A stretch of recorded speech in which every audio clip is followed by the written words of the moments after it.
Hello guys, പത്രമാറ്റിൻ്റെ പുതിയ episode റിവ്യൂയിലേക്ക് സ്വാഗതം. ദേവയാനി നയനോട് പറയുന്നുണ്ട്, ഞാൻ വന്ന് വിളിച്ചാൽ മാത്രമേ നീ വരത്തുള്ളെന്നും എൻ്റെ തല നിൻ്റെ മുമ്പിൽ താഴണമെന്നും നീ വിചാരിച്ചിരുന്നില്ലേ? ഇപ്പം നിൻ്റെ ആഗ്രഹം നടന്നില്ലേ? ഞാൻ വന്ന് നിന്നെ വിളിച്ചു, ഇനി നിനക്ക് എൻ്റെ കൂടെ വരത്തില്ലേ എന്ന് ചോദിക്കും.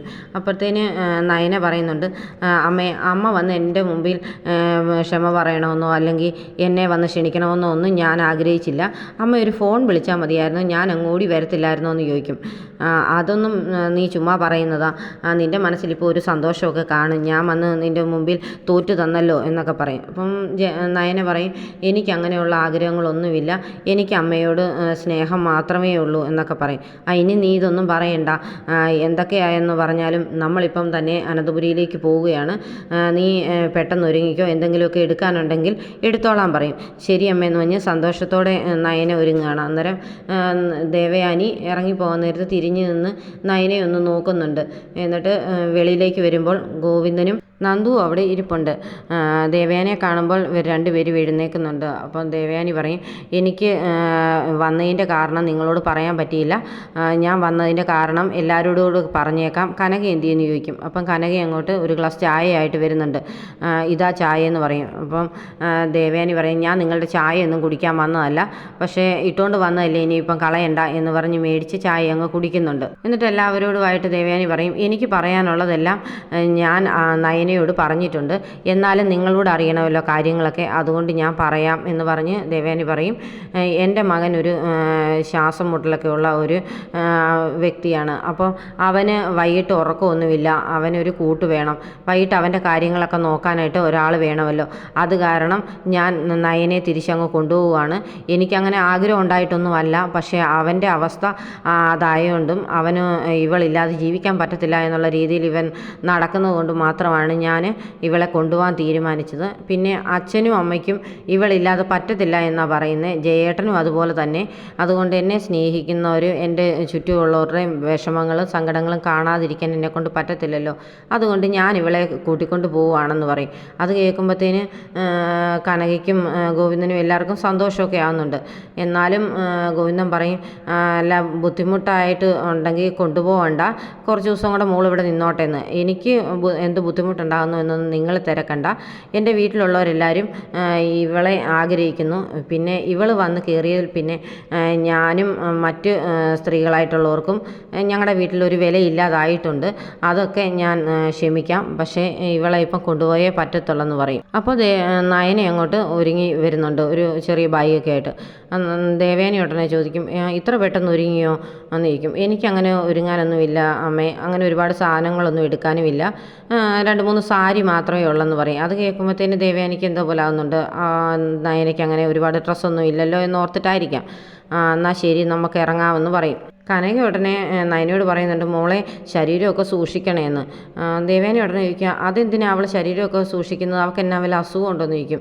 അപ്പോൾ ഇവർക്കെല്ലാം എന്തോ ഒരു വെപ്രാളം പോലെ. എന്നാൽ ഇവർ പറയും, അങ്ങനെയല്ല, അസുഖങ്ങളൊന്നുമില്ല, എന്നാലും അവൾക്കൊരു നടുവിന് വേദന പോലൊക്കെ ഉണ്ട്, അതുകൊണ്ടാണെന്ന് പറയും. അത് ഇവിടെ വന്ന് കുറച്ച് ദിവസമായില്ലേ നിപ്പ് തുടങ്ങിയിട്ട്, ജോലിയെല്ലാം കനകയായിരിക്കും ചെയ്യുന്നത്, അപ്പം ജോലിയൊന്നും ചെയ്യാതിരുന്നിട്ടായിരിക്കും ഇവൾക്ക് നടുവിന് വേദനയൊക്കെ വന്നത് എന്നൊക്കെ പറയും. എന്നാൽ നമുക്ക് ഇറങ്ങാമെന്ന് പറഞ്ഞ് ഇവരെ ഇറങ്ങി പോകുമ്പോഴത്തേന് സ്റ്റെപ്പ് ഇറങ്ങുന്ന സമയത്ത് ദേവയാനി നയനയുടെ കയ്യിൽ പിടിക്കുന്നുണ്ട്. അത് കാണുമ്പോഴത്തേന് കനകയ്ക്കും നയനയ്ക്ക് വരെയും അത്ഭുതം തോന്നുന്നുണ്ട്. എന്നിട്ട് ഇറങ്ങി നിന്ന് ചെരുപ്പൊക്കെ ഇട്ട് കഴിയുമ്പോഴത്തേന് ദേവയാനി ഇറങ്ങി പോകാൻ നേരത്ത് നയനയുടെ കയ്യിൽ പിടിച്ചുകൊണ്ടാണ് പോകുന്നത്. എന്നിട്ട് കാറിൻ്റെ അടുത്ത് ചെന്നിട്ട് ഡോറ് തുറന്നിട്ട് പറയും, നീ ഇനിയും കയറ്, ഇനി ഡോറ് തുറന്ന് തന്ന് ആനയിച്ചില്ല എന്നൊന്നും പറയരുത്, കയറിയിരിക്കാൻ പറഞ്ഞിട്ട് നയനയെ കയറ്റിയിരുത്തിയിട്ടാണ് ദേവയാനി കയറിയിരിക്കുന്നത്. ഇവർ പോയി കഴിയുമ്പോഴത്തേന് ഗോവിന്ദൻ പറയുന്നുണ്ട്, മനസ്സില്ലാ മനസ്സോടെയാ മോളെ വിളിച്ചുകൊണ്ട് പോയിരിക്കുന്നത്, എന്താകുമെന്ന് അറിയത്തില്ലല്ലോ എന്നൊക്കെ പറയും. അന്നേരത്തേന് നന്ദു പറയുന്നുണ്ട്, അമ്മയും അച്ഛനും അല്ലേ പറഞ്ഞത് ഡൈവോഴ്സിൻ്റെ കാര്യം പറയാനായിട്ടായിരിക്കും ആദർശേട്ടൻ്റെ അമ്മ വന്നെന്ന്, അങ്ങനെയൊന്നും സംഭവിച്ചില്ലല്ലോ, ഇപ്പോൾ കൂട്ടിക്കൊണ്ട് പോവുകയല്ലേ ചെയ്തെന്ന് പറയും. അപ്പോൾ കനക പറയും, ശരിയായി, ഇതൊരു അത്ഭുതം പോലെ തന്നെ തോന്നുന്നു, എന്തായാലും മോളിനി സന്തോഷത്തോടെ അവിടെ നിൽക്കുമല്ലോ എന്നൊക്കെ പറയുമ്പോഴത്തേന് ഗോവിന്ദൻ പറയുന്നുണ്ട്, മോള് അവിടെ ചെല്ലുന്നത് ഇഷ്ടമില്ലാത്ത ഒരുപാട് പേര് ആ വീട്ടിലുണ്ട്, അത് ഓർക്കുമ്പോൾ എനിക്ക് ടെൻഷനുണ്ടെന്ന്. അത് ശരിയാണെന്ന് പറഞ്ഞ് കനക ഇങ്ങനെ ടെൻഷൻ അടിച്ച് നിൽക്കുന്ന കാണിക്കുന്നു. അനാമിയെ കൊണ്ടുപോരാനായിട്ട് ചെന്ന അനി സീറ്റ് ഔട്ടിൽ തന്നെ നിൽക്കുകയാണ്. ആ സമയത്ത് വേണു പറയുന്നുണ്ട്, എൻ്റെ മോളെ ഇനി നീ ഇങ്ങനെ വല്ല ഉപദ്രവിക്കുകയോ വല്ലതും ചെയ്തിട്ടുണ്ടെങ്കിൽ എൻ്റെ സ്വഭാവം മാറും എന്നൊക്കെ ഉള്ള രീതിയിൽ പറയുമ്പോഴത്തേന് അനി പറയും, നന്ദുവിനെ ഈയിടെ തട്ടിക്കൊണ്ട് പോയവർ നിങ്ങളാണെന്ന് എനിക്ക് നന്നായിട്ടറിയാം, അതുകൊണ്ട് അതിനെക്കുറിച്ചൊന്നും കൂടുതൽ ഇങ്ങോട്ട് പറയണ്ട എന്നൊക്കെ പറയുമ്പോഴത്തേന് വേണു ഒന്ന് പരുങ്ങുന്നുണ്ട്. എന്നിട്ട് ഉടനെ വേണു പറയും, നന്ദുവിനെ തട്ടിക്കൊണ്ട് പോയോ, ആരാ എന്നൊക്കെ ചോദിക്കുമ്പോഴത്തേന് പറയും, കിടന്ന് ഉരുണ്ട് കളിക്കുകയൊന്നും വേണ്ട, ഞങ്ങൾക്ക് സത്യമൊക്കെ അറിയാം എന്ന് പറയും. അന്നത്തേന് വേണു പറയും, അനന്തപുരിയിൽ എന്ത് സംഭവം നടന്നാലും അത് വൈറലാകുന്നതാണ്, അതുകൊണ്ട് നിങ്ങളത് സൂക്ഷിച്ചൊക്കെ നിൽക്കണം എന്ന് പറയും. അതൊക്കെ ഞങ്ങൾക്കറിയാം, അതുകൊണ്ട് തന്നെയാണ് ഞങ്ങൾ പലതും കണ്ടില്ല കേട്ടില്ല എന്ന് നടിക്കുന്നെന്ന് പറയും. അപ്പോഴത്തേന് അനാമികയും രേവതിയും കൂടെ ഇറങ്ങി വരുന്നുണ്ട്. വേണു ഉടനെ അവരോട് പറയും, ദേ നമ്മുടെ മരുമോൻ പറഞ്ഞു കേട്ടോ, നന്ദുവിനെ ആരാണ്ട് തട്ടിക്കൊണ്ട് പോയെന്ന്, അത് നമ്മളാന്ന് ആരോപണവും പറയുന്നുണ്ട് കേട്ടോ എന്ന്. നന്ദുവിനെ തട്ടിക്കൊണ്ട് പോയോ എന്നുള്ള രീതിയിൽ രേവതിയും സംസാരിക്കുന്നുണ്ട്. അനാമി ഉടനെ പറയും, അവക്കല്ലേലും ഒരുപാട് ശത്രുക്കളൊക്കെ ഉണ്ട്, അവിടെ കയ്യിലിരിപ്പ് അങ്ങനല്ലേ എന്ന്. അവക്കങ്ങനെ ശത്രുക്കളൊന്നുമില്ല, ആരാണിത് ചെയ്തതെന്നൊക്കെ ഞങ്ങൾക്ക് വ്യക്തമായിട്ട് അറിയാം എന്ന് പറഞ്ഞ് അനി പറയുന്നത് കേൾക്കുമ്പോഴത്തേന് അവരെല്ലാം ഒരു മാതിരിയാകുന്നുണ്ട്. ഉടനെ വേണു പറയും, എന്തായാലും എൻ്റെ മോളെ കൊണ്ടുപോയി അവിടെ ഇട്ട് വിഷമിപ്പിക്കുകയൊന്നും ചെയ്യരുത്, അങ്ങനെ വല്ലതും ചെയ്താൽ ഞങ്ങൾ അങ്ങ് വരും, എന്നിട്ട് ഞങ്ങളെ മോളെ ഞങ്ങളിങ്ങ് കൊണ്ടുവരും, പിന്നെ നീയെന്നല്ല ആര് വന്ന് വിളിച്ചാലും ഞങ്ങൾ ഞങ്ങളുടെ മോളെ അങ്ങോട്ട് വിടത്തില്ലെന്ന് പറയും. അന്നേരം പറയും, അനി പറയുന്നുണ്ട്, നിങ്ങളുടെ മോൾ അവിടെ വന്ന് ഒരു മരുമകൾക്ക് വേണ്ട രീതിയിലും ചേരുന്ന രീതിയിലും ഒക്കെ ജീവിച്ചാൽ അവൾക്ക് കൊള്ളാം, അല്ലാതെ വെറുതെ പ്രശ്നങ്ങൾ ഉണ്ടാക്കിയാൽ ഇങ്ങനെയൊക്കെ ഇരിക്കുമെന്ന് പറയും. ഉടനെ രേവതി പറയും, മോനെ ആരൊക്കെ എന്തെല്ലാം പറഞ്ഞെന്ന് പറഞ്ഞാലും മോൻ്റെ സപ്പോർട്ട് എപ്പോഴും മോക്ക് വേണം, എന്നാലല്ലേ അവിടെ ജീവിക്കാൻ പറ്റത്തുള്ളെന്ന്. അതൊക്കെ ഉണ്ടാകണമെങ്കിൽ ഇവളുടെ സ്വഭാവം നന്നായിരിക്കണമെന്ന് അനിയും പറയും. ദേഷ്യം കയറിയിട്ട് അനാമി അതൊക്കെ പറയുന്നുണ്ട്. അന്നേരം എല്ലാവരും പറയും, ഇനി മോൾ അതൊന്നും ഓർക്കണ്ട, ഇനി വല്യമ്മയൊക്കെ ഓർത്താണേലും മോൾ അവിടെ ചെന്ന് നിൽക്കുന്നൊക്കെ പറഞ്ഞ് ഇവർ വിടുന്നുണ്ട്. കാറിനകത്ത് ലഗേജൊക്കെ എടുത്ത് വെച്ചിട്ട് അനാമയെ ചോദിക്കുന്നുണ്ട്, ഞാൻ ഫ്രണ്ട് സീറ്റിൽ കയറണോ അതോ പുറകിൽ കയറണോ എന്ന്. അനി ഉടനെ പറയും, എവിടെ കയറിയാലും വേണ്ടില്ല, കാറ് നീങ്ങും എന്ന് പറയും.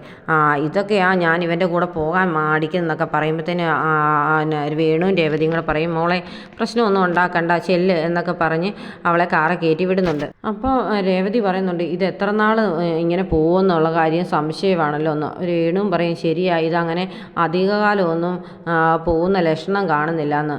രേവതി പറയും, എന്തായാലും അതിനു മുമ്പ് ഉണ്ടാക്കാവുന്നതെല്ലാം ഉണ്ടാക്കിയെടുക്കണമെന്ന്. അതിന് നിൻ്റെ മോക്ക് അതിനുള്ളൊരു കഴിവില്ലല്ലോ, പിന്നെ എന്നാ ചെയ്യാനാന്ന് വേണുവും പറയും. ദേവയാനി പുറത്തു പോയിട്ട് വരാത്തതിൽ ടെൻഷൻ അടിച്ചിരിക്കുകയാണ് ജലജയും ജാനകിയും. ഈ ഏട്ടത്തി എന്തിനാണ് ഈ പുറത്തൊക്കെ പോകുന്നത്, ആരെ കാണാനായി എന്നൊക്കെ ചോദിക്കുമ്പോഴത്തേന് ജാനകി പറയുന്നുണ്ട്, കരൾ തന്ന പെൺകുട്ടിയെ അന്വേഷിച്ച് നടക്കുക ഏട്ടത്തി, അതിനു വേണ്ടി ഈ പുറത്തൊക്കെ പോകുന്നെന്ന് പറയും.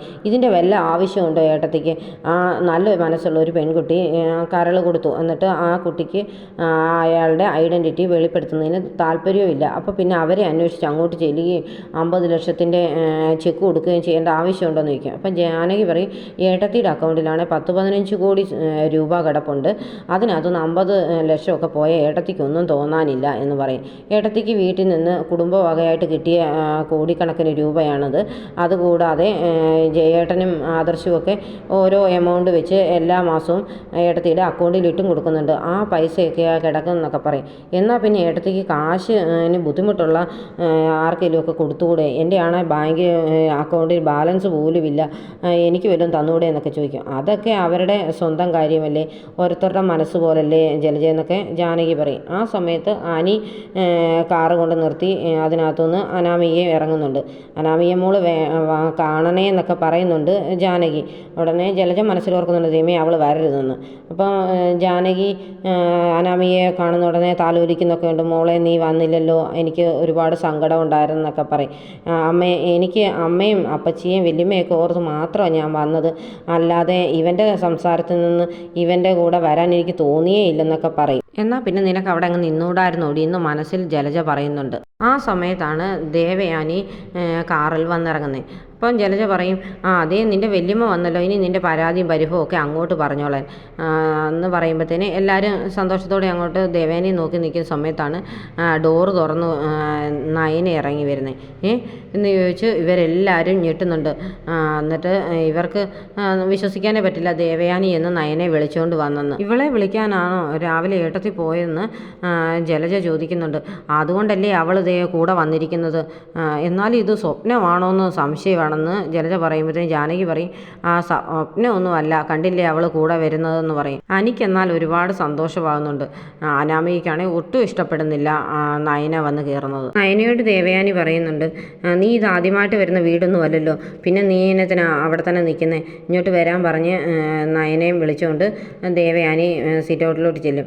അത് കാണുമ്പോഴത്തേന് എനിക്ക് ഒരുപാട് സന്തോഷം തോന്നുന്നുണ്ട്. നയനയും കൊണ്ട് ദേവയാനി അങ്ങോട്ട് കയറി വരുമ്പോഴത്തേന് ജലജ ചോദിക്കുന്നുണ്ട്, ഏടത്തി രാവിലെ പോയത് ഇവളെ വിളിച്ചുകൊണ്ട് വരാനായിരുന്നു എന്ന്. അതെ, ഞാൻ അവളെ വിളിക്കാൻ പോയതായിരുന്നു. ഞാൻ ചെന്നാൽ മാത്രമേ ഇവൾ വരത്തുള്ളൂ എന്നല്ലേ പറഞ്ഞിരുന്നേ. എന്നാൽ പിന്നെ ഞാൻ അങ്ങ് ചെന്ന് വിളിച്ചേക്കാമെന്ന് വിചാരിച്ചു. അതുകൂടാതെ നിങ്ങളെല്ലാം കാണുന്നതല്ലേ ആദർശിൻ്റെ ബുദ്ധിമുട്ടുകൾ. ആദർശിനിപ്പം രാത്രി ഉറക്കം പോലുമില്ല. ഒന്നാമത് അവന് ശ്വാസം മുട്ടലൊക്കെ ഉള്ളതല്ലേ. അപ്പോൾ അവൻ്റെ കാര്യങ്ങൾ നോക്കാൻ ഒരാൾ വേണം. ഇവളില്ലാതെ അവന് പറ്റത്തില്ല എന്നുള്ള പരുവത്തിലാണ്. അതുപോലെ അച്ഛനും അമ്മയ്ക്കും ഭയങ്കര സങ്കടമാണ് ഇവളില്ലാത്തതിന്. ജയേട്ടനും അതുപോലെ തന്നെ. അതുകൊണ്ട് ഞാനായിട്ട് ആരെയും വിഷമിപ്പിക്കേണ്ടെന്ന് വിചാരിച്ച് ഞാൻ ചെന്ന് ഇവളെ ഇങ്ങനെ വിളിച്ചുകൊണ്ട് പോകുന്നെന്ന് പറയും. അപ്പോഴത്തേന് അനാമിക ചോദിക്കുന്നുണ്ട്, വല്യമ്മ ഞാൻ ഇങ്ങോട്ട് വന്ന അന്ന് തന്നെ വല്യമ്മയ്ക്ക് ഇവളെ ഇങ്ങോട്ട് വിളിച്ചുകൊണ്ട് വരണമായിരുന്നു എന്ന്.